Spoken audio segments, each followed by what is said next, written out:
उषा के 2 बेटे थे, ऋषभ और सुनील। ऋषभ उसका सौतेला बेटा था। उषा हमेशा ही अपने सगे बेटे सुनील को ज्यादा प्यार करती थी। सुनील की शादी हो चुकी थी और ऋषभ की शादी भी निशा नाम की लड़की से हो जाती है। उषा सुनील की पत्नी कीर्ति को ज्यादा प्यार करती थी। एक दिन वो अपनी बहू कीर्ति के लिए साड़ी ले आती है। ये लो बहू, तुम्हारे लिए साड़ी लाई हूँ। कल पड़ोस की शादी में जाना है ना, तुम यही पहन कर चलना। तभी वहाँ ऋषभ आ जाता है। अरे माँ, तुम निशा के लिए साड़ी नहीं लाई? वो भी तो कल शादी में जाएगी ना? हाँ, वो भी जाएगी, पर उसके पास तो काफी साड़ी होंगी ना। अभी अभी तो शादी हुई है तुम दोनों की, तो उसी में से कोई पहन लेगी वो। ऋषभ ये सुनकर उदास हो जाता है। तब निशा कहती है, आप उदास क्यों होते हो जी? सही तो कह रही हैं मम्मी जी। मेरे पास तो बहुत साड़ियां हैं और सारी की सारी नई हैं। मैं उन्हीं में से कोई पहन लूंगी। वो बात नहीं है निशा। माँ मेरे साथ तो सौतेला व्यवहार करती ही थी, पर मुझे लगता था कि मेरी पत्नी के साथ वो ऐसा कभी नहीं करेंगी, पर आज उन्होंने तुम्हारे साथ भी वैसा ही व्यवहार किया। ऋषभ उदास होकर अपने कमरे में चला जाता है। ऋषभ को उदास देखकर निशा को अपनी सास पर बहुत गुस्सा आता है। एक दिन उषा सुनील को कुछ पैसे दे रही होती है। ले बेटा सुनील, ये कुछ पैसे रख ले और बहू को कहीं घुमा लिया। जी मम्मी जी। सुनील वहां से चला जाता है। मम्मी जी, आपने इन्हें तो कभी पैसे नहीं दिए। ऐसा सौतेला व्यवहार आप क्यों करती हैं? बहू, ये किस तरह से बात कर रही हो तुम अपनी सास से? कोई ऐसे सवाल करता है कि अपनी सासू से? सास, अरे जिस दिन से मैं इस घर में आई हूँ ना, आपने तो मुझे अपनी बहू माना ही नहीं। हमेशा कीर्ति भाभी के लिए ही सब कुछ लाती हैं। मुझे तो आज तक आपने कुछ दिया ही नहीं। क्या मैं जानती नहीं कि आप ऐसा क्यों करती हैं? देख निशा, तू अपना काम कर समझी। मेरे से बहस करने की कोई जरूरत नहीं है। तभी वहां ऋषभ आ जाता है। निशा, माँ से ऐसे बात नहीं करते। तुम जाओ अपने कमरे में। हाँ, जा रही हूँ। मुझे भी इनसे बात करने का कोई शौक नहीं है। निशा अपने कमरे में चली जाती है और ऋषभ भी वहां आ जाता है। निशा, तुमने माँ से क्यों झगड़ा किया? क्योंकि आप तो कुछ कहते ही नहीं, बस चुपचाप सहते रहते हैं। किसी को तो आवाज उठानी होगी ना। कोई बात नहीं निशा, तुम गुस्सा मत करो, शांत हो जाओ। निशा रसोई में खाना बना रही होती है। तभी वहां कीर्ति आ जाती है। निशा, तुम मार्केट से ये सामान ले आओ। मैं क्यों जाऊं? आप भी तो जा सकती हो ना। दिख नहीं रहा कि मैं खाना बना रही हूँ? हाँ तो क्या हुआ, खाना बनाने के बाद चली जाना। हाँ, खाना भी मैं ही पकाऊं, बाजार जाकर सामान भी मैं ही ले आऊं। खुद तो कुछ करोगी नहीं, है ना? ओहो, जुबान तो देखो कैसे चल रही है। सुनो, तुम अभी आई हो इस घर में, तमीज में रहो, वरना सासू माँ से कहकर मायके भिजवा दूंगी तुम्हें। हाँ। ओह, हाथ लगाकर दिखाओ मुझे, देख लूंगी। बहुत मनमानी हो गई तुम दोनों की, समझी? निशा लिस्ट कीर्ति के ऊपर फेंक देती है।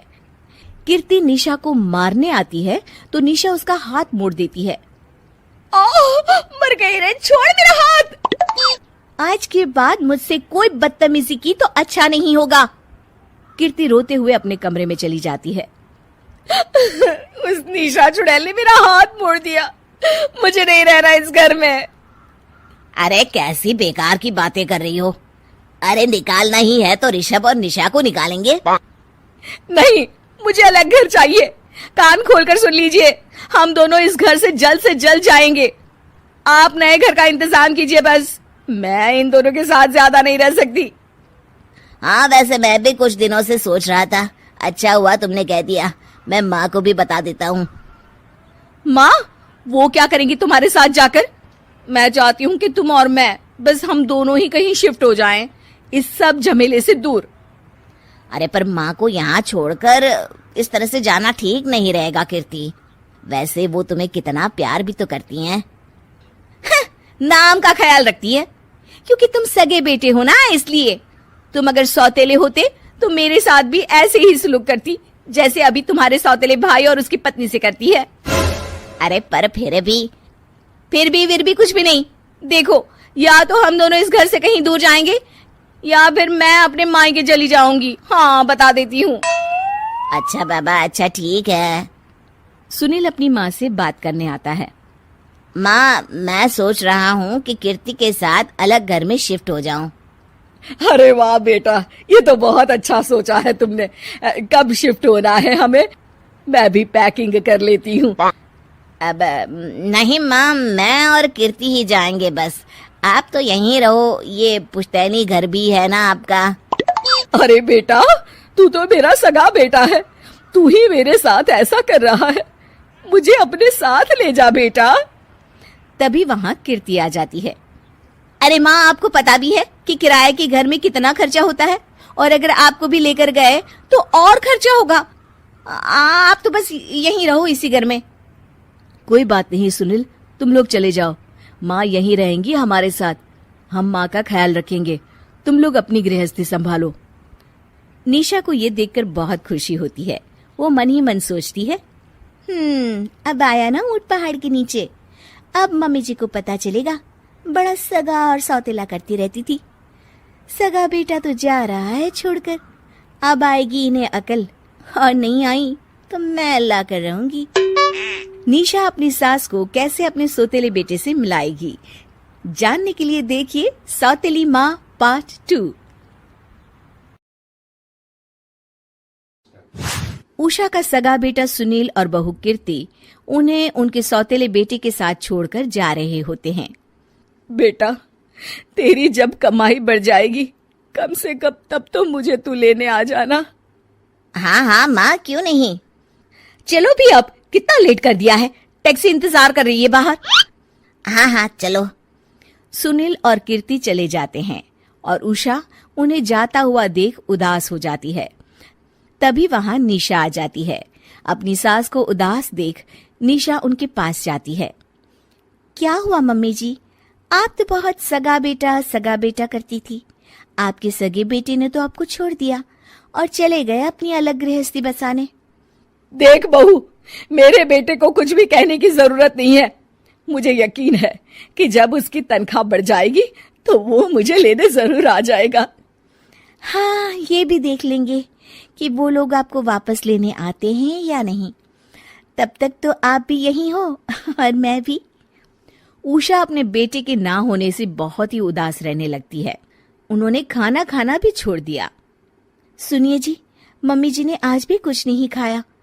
जब भी खाने के बारे में पूछती हूँ तो कह देती हैं भूख नहीं है, और अपने कमरे में ही बैठी रहती हैं। ये सुनकर ऋषभ अपनी माँ के पास खाना लेकर जाता है। माँ, सुनील बेटा आ गया तू? ओह, तू है। माँ, मैं खाना लाया हूँ, खा लीजिए प्लीज। आप ऐसे भूखी रहेंगी तो बीमार पड़ जाएंगी। मुझे भूख नहीं है, ले जा तू खाना। ठीक है, फिर जब तक आप नहीं खाएंगी मैं भी नहीं जाने वाला यहाँ से। अरे तू क्यों जिद करता है? कहा ना मुझे भूख नहीं है। अरे मम्मी जी, आप खा भी लीजिए ना, ये कितने प्यार से आपको खिला रहे हैं, उसकी तो कदर कर लीजिए कम से कम। अरे तू क्यों बीच में हमेशा अपनी टांग अड़ाती है?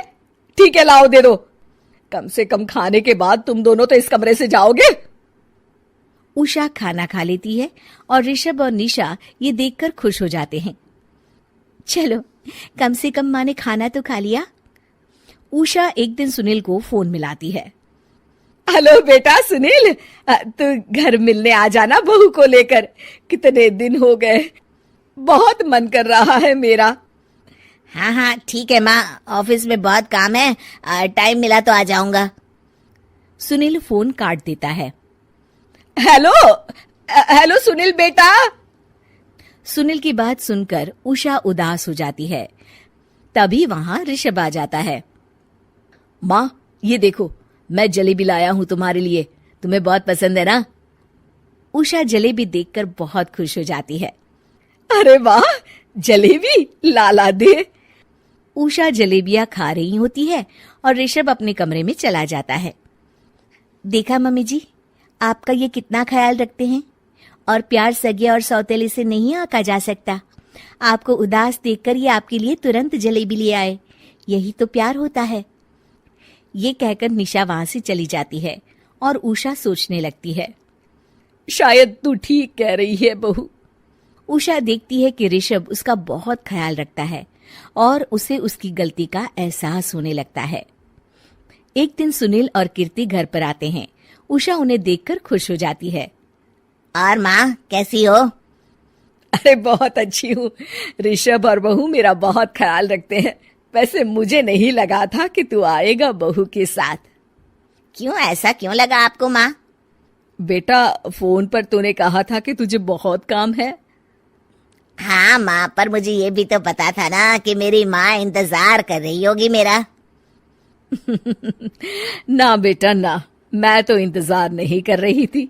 मैंने तो उम्मीद ही छोड़ दी थी।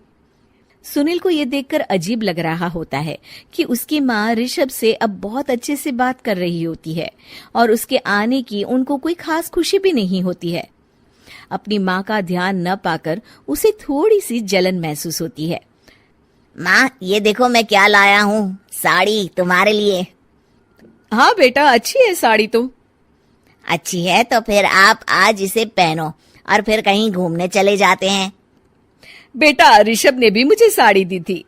आज तो मैं वही पहनूंगी। तेरी दी हुई साड़ी फिर कभी पहन लूंगी। सुनील को अब बहुत ही ज्यादा जलन हो रही होती है। उसे समझ नहीं आता कि अपनी माँ का ध्यान फिर से कैसे वो अपनी तरफ खींचे। रात हो जाती है और उनके जाने का वक्त आ जाता है। माँ चलो अपना सामान बांधो और हमारे साथ चलो। कीर्ति ये सुनकर चौंक जाती है। ये क्या कह रहे हैं आप? हम सासू माँ को लेने थोड़ी ना आए थे। अरे तुम चुप हो जाओ। माँ चलो जाओ, अपना सामान बांध लो। आप मेरे साथ आ रही हो, मैंने कह दिया तो कह दिया। अरे पर बेटा, तेरी तो तनख्वाह कम है। मैं तुझ पर बोझ नहीं बनना चाहती। अरे मुझ पर बोझ नहीं हो माँ, बस आप चलो ना, मैं लेकर ही जाऊंगा आपको। नहीं बेटा, अब मैं नहीं आना चाहती। मैं तो अब ऋषभ और बहू के साथ ही रहूंगी। ये सुनकर ऋषभ चौंक जाता है। ये क्या कह रही हो माँ? हाँ बेटा, मैं कहीं नहीं जाने वाली अब। माँ, अब सच में नहीं जा रही? नहीं बेटा, मैं तो तेरे पास ही रहूंगी अब। और जो प्यार मैं तुझे नहीं दे पाई वो सब दूंगी बेटा। ऋषभ और उसकी माँ गले मिलते हैं और निशा खुश हो जाती है।